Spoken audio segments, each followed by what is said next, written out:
I think that the internet is going to be one of the major forces for reducing the role of government. The one thing that's missing, but that will soon be developed, is a reliable e-cash, a method whereby on the internet you can transfer funds from A to B without A knowing B or B knowing A.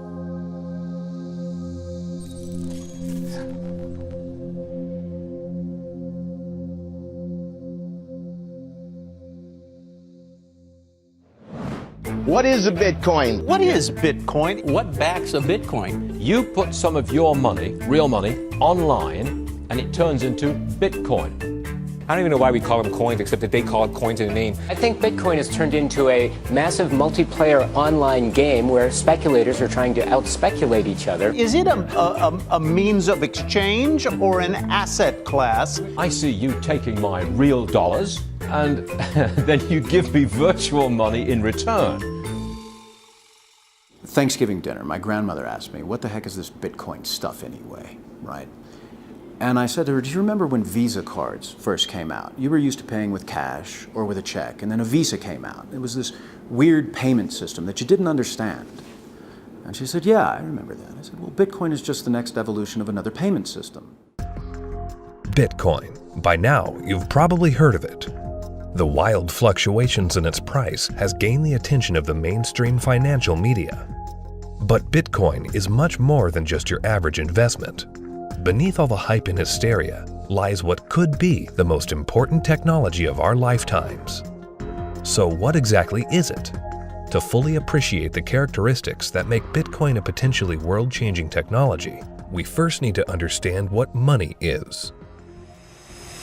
Currency started developing 6,000 to 9,000 years ago, some sort of medium of exchange, and people used something of value. Societies around the world, though, started to select gold and silver as their primary currency about 3,000 years ago, and then about 680 BC, they became money when they were minted into coins of equal weights. Governments started creating representative currencies where you deposit your gold and silver, or they have gold and silver in the treasury and they come out with notes that are basically a claim check on the gold. So they're supposed to be as good as gold because you can always convert them into gold. Throughout history, precious metals were chosen as money, not through government decree, but because of their unique features. Gold is rare, easily recognizable, portable, durable, and divisible. Above all, because gold is difficult to find and labor-intensive to mine, refine, and mint, it has always been perceived as a store of value.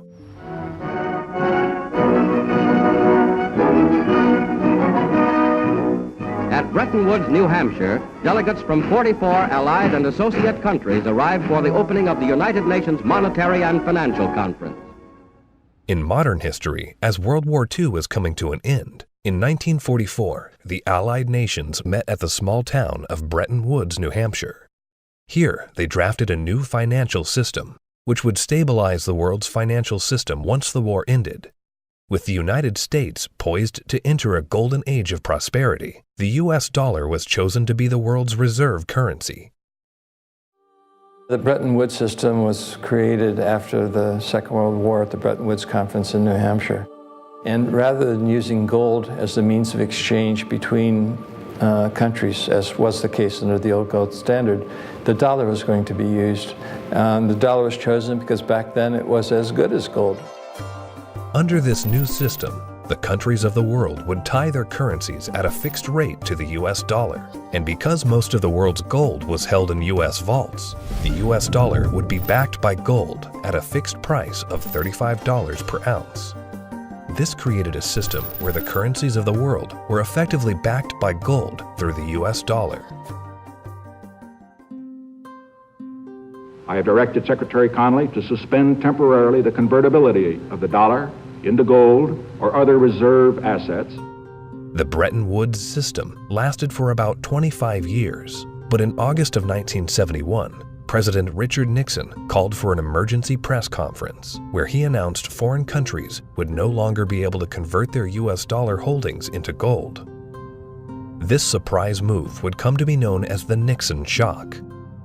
With this one announcement, President Nixon effectively created our current monetary system, a system where no currency is backed by gold or anything of value. This is what is known as a fiat currency. Fiat currency is currency that's backed by nothing except government promises. The word fiat is a Latin word, and it basically means currency that's circulating by force. If people have confidence in that currency, and if there's enough government force, that will enable the currency to circulate for a period of time until people lose confidence in the currency. Money is a medium of exchange, and the way it has evolved is that it's always something of intrinsic value until the modern age, when the politicians say, well, we don't need anything of intrinsic value anymore. All we need is political decree. We can say this is money, this piece of paper is money. Now money has a new characteristic. But underneath it all, there's this same concept in place that nobody ever seems to challenge, and that is that governments have a right to declare something of no value to be money, and you must accept it. That's really the problem, and it's still the problem today. Without anything tangible backing the currencies we use today, governments around the world have been able to issue unlimited amounts of new currency without restraint. And with the advent of the digital age, currencies around the world are now digits in a global banking database. So what is Bitcoin? Well, simply put, it's a digital currency, much like the electronic currency we use today. But it's also the payment network which facilitates the transfer of this new digital currency from one person to another.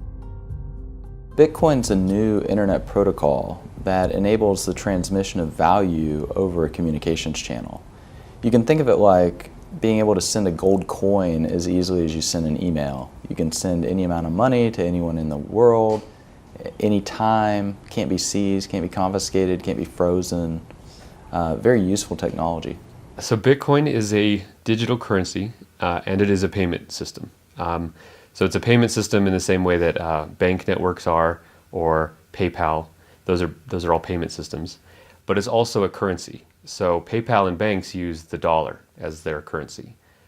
The Bitcoin payment system uses Bitcoins as its currency. So they both have the same name. What is your opinion of disruptive digital currencies such as Bitcoin? If you're looking for the idea that a currency doesn't really have to be something physical, it can be something that's virtual, that's the system we already have. You know, and if you want it to be, I want a way to make payments electronically, that's, credit cards. I mean, so exactly what it is that this thing is supposed to be doing that we don't already mostly do. Bitcoin is different from other fiat currencies in a couple ways, but not the way people think. So most people think it's different because it is a digital currency, but fiat currencies are also digital, right? So the dollar is a digital currency, the euro is a digital currency. They're all just ones and zeros in the banks of the world. So it's not that Bitcoin is digital that makes it unique. It's unique in that it cannot be created out of thin air. So dollars, euros, yen, these can all be created out of thin air by people who have permission to do so, which is generally a central bank. Bitcoin has no ability to create it out of thin air. So it is a scarce digital asset. Unlike the banking system we currently use, where bureaucrats meet behind closed doors and determine and regulate the supply of new currency, mathematics and cryptography are used to regulate the creation of new bitcoins. The Bitcoin network is decentralized, meaning that instead of transactions and account balances being stored on a central computer or database, Bitcoin's ledger of accounts, more commonly known as the blockchain, is distributed across tens of thousands of computers around the world. There's something called Napster. We all remember Napster. We could download music and movies from Napster, but after a while it got so big and popular, the government came in, shut it down because of copyright infringements. No more Napster, right? So then somebody created something called the BitTorrent network. What's this? This is a software people run on their computers that allows people to file share. So if you run the software, you can go to things like Pirate Bay or Views or BT Junkie, and you can download any music or any movies you want, and they can't stop it because it's not a centralized location. Well, Bitcoin is the currency that runs on the BitTorrent network. Why was gold and silver considered money for the last 4,000 years is because it took work and effort to make that nice, beautiful coin. They had to dig it out of the ground and refine it, and the crucibles and the furnaces, and stamp it into a nice, beautiful coin. And that took work. So you didn't have to trust anybody that they were going to work for you. The work was already done. Well, Bitcoin, proof of work, is the same thing, right? You have to hash away and solve all these math problems. You have to have the chips and the electricity and yada, yada, yada to create a Bitcoin. It would cost today about $800 to make a Bitcoin. I believe that Bitcoin has multiple levels of intrinsic value. The properties like being unconfiscatable, properties like this censorship-resistant value transfer that no one can stop you from sending. More importantly, what gives it intrinsic value is the productive capacity and the brain power of some of the brightest developers in the world that have chosen to work on this open source protocol. And this productive capacity of some of the brightest minds that are building it is what truly gives it value. All Bitcoin transactions are cryptographically verified by thousands of computers on the Bitcoin network. These very powerful computers, known as miners, expend a massive amount of energy and processing power to verify the integrity of each and every transaction. So the miners basically validate transactions. All these transactions are flying around, and they have not yet been formally vetted by the network. If the miner believes the transactions are valid, it will put them in the block, and the block then becomes part of the blockchain. And over time, that becomes the record of truth. And so what that means is that if you receive Bitcoin and a few blocks happen after you receive it, no one can ever take that money away from you because the blocks have been stuck into the blockchain, they can't be reversed, and you know that the money is truly yours. The decentralized nature of the Bitcoin network eliminates a single point of failure and makes it impossible to be hacked or to be shut down. Bitcoin transactions are transmitted peer-to-peer without the need for a third party, meaning that the user is in complete control of their money. It's impossible to be shut down. That's the beautiful thing about it. There is no Bitcoin place. You can't shoot Bitcoins. It has no center of gravity, it has no headquarters, you can't shut it down. The only way you could is to shut off the internet. Your average person has absolutely no idea how their email works, but it works, and that's all that really matters. And Bitcoin's very similar to that. But as far as what I would do to tell people or describe to people who don't know about Bitcoin what it is, I would say it's a form of money that you can just use on your phone or your computer in today's digital age where everyone's on the internet, that is much faster to send than most of the banks. And it has, for at least since its inception in 2009, risen in value. For new users, the inner workings of Bitcoin can be quite complex and daunting. But what's important is how this revolutionary technology changes how money is transferred globally. Right now, every single payment that you make to another person goes through an intermediary. Either PayPal or bank or Visa or MasterCard. And more importantly, the governmental jurisdiction decides if you're allowed to make that payment. That payment could be stopped halfway through, and then you have to try and get your money back. With Bitcoin, no one can stop it. The moment you decide to send another person digital value, you can just send it. And there is nobody in your way. There is no one that has to give you permission to pay another person money, and all they need is an internet connection. This has the potential to displace the need for banks as a trust institution. If you and I exchange currency or have commerce using Bitcoin and it goes on the ledger, on the blockchain, we don't need a bank to confirm that that is a valid transaction. One of the differences between Bitcoin and the banking system is it doesn't require a third party to perform. When you make a deposit into a checking account or a savings account, you are actually loaning the bank your currency. They now have title to it, and they have a liability on their books to pay you back one day, but they get to do anything they want with it. And you have this intermediary, this third party, counterparty that has to perform for you to be able to get your currency back. Cryptocurrencies invert the power structure. It isn't a few people at the top controlling a whole bunch of people at the bottom. The power goes to the individual. In the same way that the internet flattened access to information and allowed anyone in the world with an internet connection to learn basically anything they wanted to know and to communicate with anyone else on Earth. Bitcoin does that with money. So now anyone on the planet, no matter their age or the arbitrary geographic location in which they were born or the arbitrary rules of the people that govern over them, that person can now engage economically with anyone else in the world directly. And that's profoundly powerful. You do not need a bank account to interact with Bitcoin. You do not need a bank account now to receive an honest payment from someone else in the world and know that the money is legitimate and good and can't be rescinded. So money now can't be censored. Any two people can send it between each other through Bitcoin. Cryptocurrency Bitcoin has once again defied naysayers by spiking above $18,000 at one point today. Bitcoin hits a new high. We had this incredible run up in the fall going into the holidays, and then we've seen a pretty big pullback. This is a 30% loss in the week and a 50% loss in the year. The past year has seen the price of Bitcoin rise and fall in dramatic fashion, getting the attention of Wall Street and the investment community. Bitcoin is now seen by the public as a speculative asset class that can be traded, but the core fundamentals of this important technology cannot be overlooked.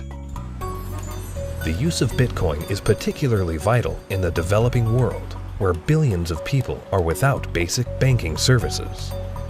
People who see the price all the time, especially in advanced societies, they focus more on the price and they think that Bitcoin is an investment solely and that it goes up and down like a stock based on news and expectations. But the fact is, probably there's more people in these kind of third economies. They don't own a lot, but they own it, and they own it because they need it. Not because they expect to get rich or hope to get rich, because they need to protect themselves against both destroyed fiat currencies and against capital controls. So when people think of it as an investment, they have to realize that the reason that Bitcoin's so exciting is because it's a future money for the world, not because it's something that could become a great investment. It just so happens to be that both can be accomplished at the same time. One of the great powers of whether it's Bitcoin or any other cryptocurrencies, if we can figure out how to scale the technology, we can solve a lot of problems in the financial system. We can transact with each other globally at very low cost and very efficiently. And there's tremendous market power in that. Has nothing to do with anyone in the financial system. People want to be able to communicate and transact with each other simply and quickly, and the hunger to do that is enormous. Today, Bitcoin is seen as a financial asset, but as the technology develops, the blockchain that powers Bitcoin may be used to verify transactions other than the transfer of money. Each Bitcoin is divisible into 100 millionth of a Bitcoin, called a Satoshi. These tiny fractions of a Bitcoin can be programmed to represent assets other than money. In this way, the Bitcoin blockchain can be used to verify transactions of all kinds of items without the need for a central authority. The Bitcoin blockchain is a tremendous technological innovation that enables distributed consensus. People are able to come to agreement on what the state of this ledger should be and what it is. And that enables people to have trust without trusting any other party or person or institution. So anywhere we need to have trust, where we need to be able to verify what is the true and correct state of something, that has an application to be put on the Bitcoin blockchain. For 6,000 years of recorded history, we've always had this problem when we want to engage in consensual exchange. That is, if we're strangers, can I trust you? And what's happening with Bitcoin and the blockchain, the technology that powers Bitcoin, is it's now possible for us to have trustworthy exchange without those third parties. The trust is built in through the cryptography. That guarantees the exchange of value. Well, that means that there's this technology that is as disruptive as the internet was to publishing. But this is disruptive to these 100 different institutions that really are the glue that pull society together. You know, everything from as mundane as notary publics to the land titling, to coining money, to voting. all kinds of these things are going to be recreated in the blockchain in a way that we will finally be able to fully trust. But what that means is what we've seen technology do to lots of private industries is now going to start doing to government function. The thing for me is understanding the implications of what this is. You can take 100 million bits of a Bitcoin, each bit is called a Satoshi, right? And you can program that to be anything of value. It can represent titles to automobiles or real estate or diamonds or gold or votes in elections. Anything of value can now be digitized and tokenized, put up on the blockchain, and transacted, can be sent across the internet without having to go through a trusted third party. I think the blockchain and Bitcoin is going to change the world. I think it's going to change everything in terms of protecting people's identities, allowing people to own property. Bitcoin's for the 2 billion people that don't have bank accounts, the 5 billion people that can't prove they exist. They don't have title to real estate and stuff. That's what Bitcoin's going to change the most for those people, is because, you know, they're going to jump from the third world to the first world. It's really going to revolutionize Latin America, Africa, Southeast Asia, where people can finally now own real estate. We can have a transparent election that can't be hacked. Imagine. That's going to change the world in and of itself. Tempers are beginning to flare. These people have already been in queue for more than 3 hours now. Carrying currency notes, the government suddenly banned on Tuesday night. Because anyone can start using Bitcoin by simply installing an app on their phone, Bitcoin can be used by the developing world to protect their wealth from unstable currencies and government control. We're seeing it behave as a crisis currency in Venezuela, in Nigeria, in Zimbabwe. When these countries can't get a grasp on their own monetary policy, people flood to Bitcoin. The fate of the unbanked and underbanked population no longer lies in the hands of corrupt governments, centrally planned economies, and central banks. There's a new option, a plan B. Personally, I live in the United States, and a lot of people in the US get bank accounts very easily, have credit cards, debit cards, and all of that, and they don't find that there are too many frictions and pain points. But in a country like India, there are 233 million individuals who are unbanked, who don't have access to a traditional financial infrastructure, and so they're operating cash payment to cash payment. But Bitcoin has become a game changer. So individuals, in essence, can hold on to it, they can spend it, they can transfer it internationally. There are so many use cases. Currently, Bitcoin transactions can sometimes carry a significant fee, making it unsuitable for use for small transactions. But Bitcoin is programmable money, meaning that new layers and technologies can be integrated into it. In the near future, one such development, called the Lightning Network, will help reduce the cost of Bitcoin transactions. At the moment, Bitcoin is actually suffering from being too popular. One of the challenges that Bitcoin has is every transaction needs computational power to process. So at the moment, Bitcoin can settle about 4 to 7 transactions a second.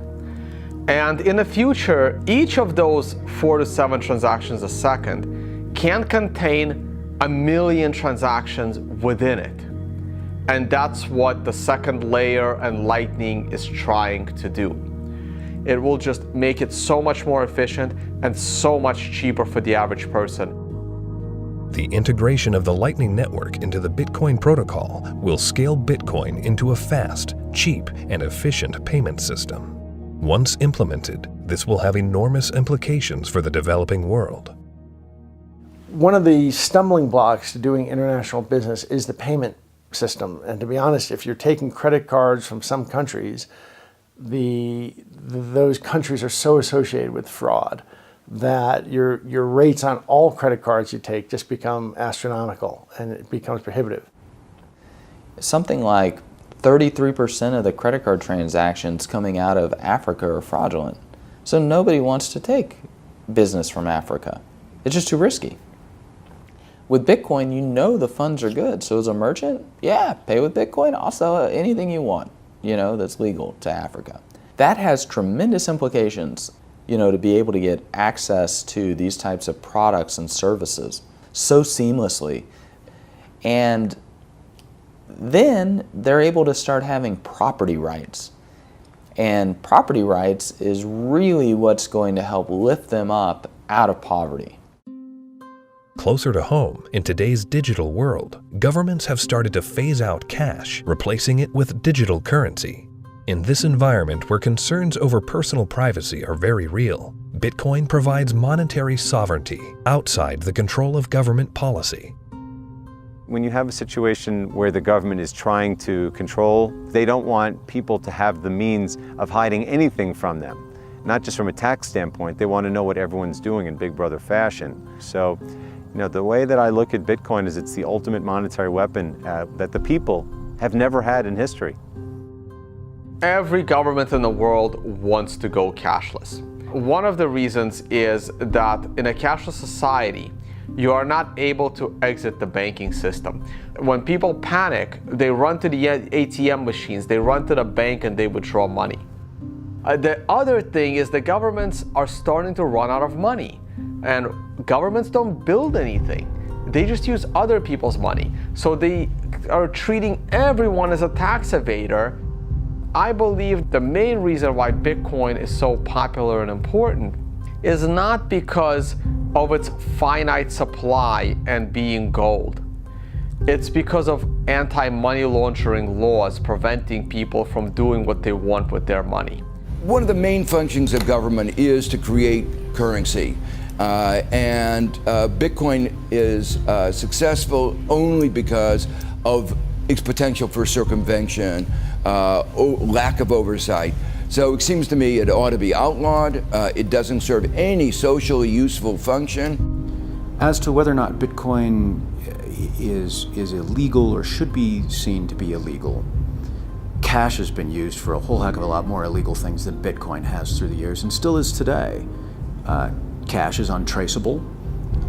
It's easily transportable. Nobody knows where that dollar has been and how it's been moved from hand to hand to hand. So it's just a matter of making that connection that a cryptocurrency is really not a new thing. It's just a different version in a digital form of something that's existed in our society and legal structures for millennia.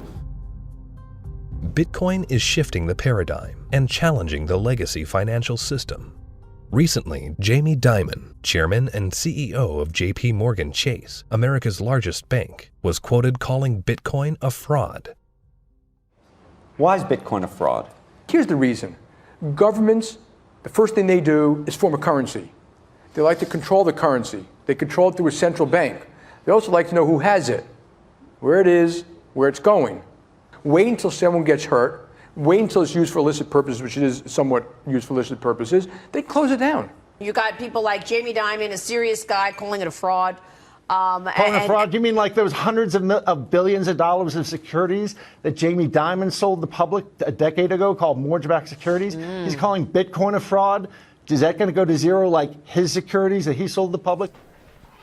First with respect to asking a banker about whether they like Bitcoin or not, that's kind of like asking a king, do you like democracy? It's just so thoroughly frustrating and insulting when people who know very little about what we do watch an up-and-coming technology and have the audacity to call us all criminals.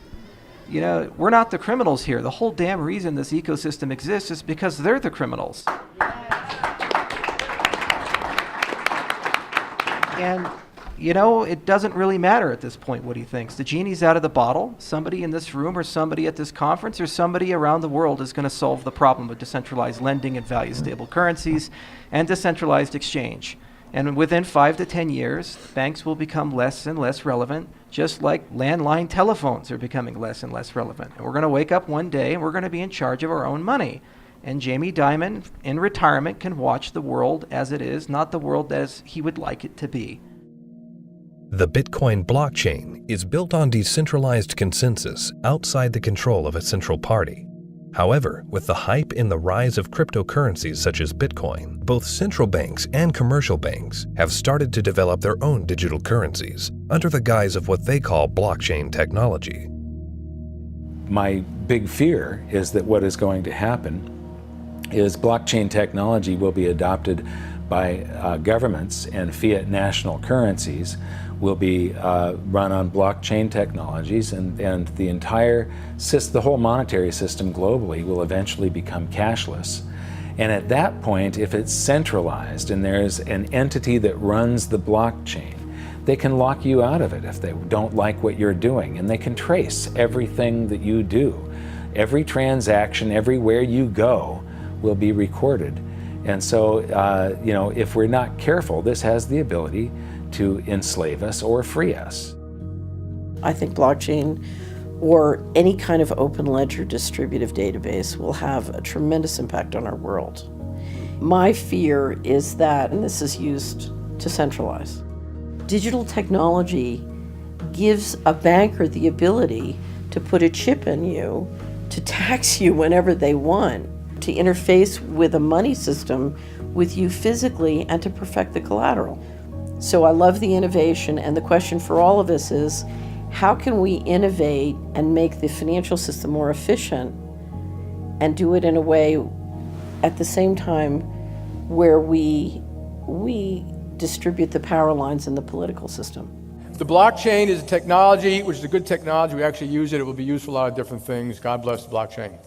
Cryptocurrencies and digital currencies, you know, I think are also fine. You know, JP Morgan moves $6 trillion around the world every day. We don't do it in cash. It's done digitally. If it can be done digitally with the blockchain, so be it. But it'll still be a dollar cryptocurrency. A majority of the people are using the word blockchain, and they don't really care whether it has this decentralized mining. The government is going to just have a digital representation of the dollar. They can call it a blockchain, but there's not going to be mining. There's not going to be decentralization. It's going to be a centralized coin. Whether they call it a blockchain or not is irrelevant. The whole purpose of a blockchain is to remove control from a central party. If you're a central bank and you make a blockchain for dollars, and then you have dollar coin, if you still have full control over the dollar coin, you can create how much of it you want, you can control where it goes. There was no point in having a blockchain at all. You might as well just have a centralized database like a banking system. To really use blockchains in any meaningful way, it means that there is no person in charge. And so a central bank, by definition, is the one who is supposed to be in charge of money. And thus they would never create a blockchain or a cryptocurrency that they couldn't control. So that's why they will likely be made redundant, because the market can choose what kind of money it uses. And it now has a choice between a digital currency that can be controlled by central parties and inflated without limit, or a digital currency that cannot be controlled by any central party and that has a fixed amount and can't be debased. Over time, that's going to be a very obvious choice. Bitcoin and the blockchain behind it are incredibly powerful technologies. As the future unfolds, these technologies could be used to restructure the financial system into one of fairness and equality for all, a system outside the control of the banking elite. We have millions of people now taking an interest in what is money, the question of what is money, what should it be? And they're learning, especially a lot of young people. Precious metals were once money. Then came the era of paper money. Could we now be entering a golden age of decentralized digital money? Only time will tell. Bitcoin is first and foremost about changing how the financial system of the planet operates. However, Bitcoin is also a financial asset itself, and it goes through these bubbles, and people have made many millions of dollars when they buy it low, and then it goes up in value. But that's not really what matters at all. What matters is that it's actually going to change the entire ecosystem of the planet, how all humans interact with each other, and that's a very exciting thing to be part of.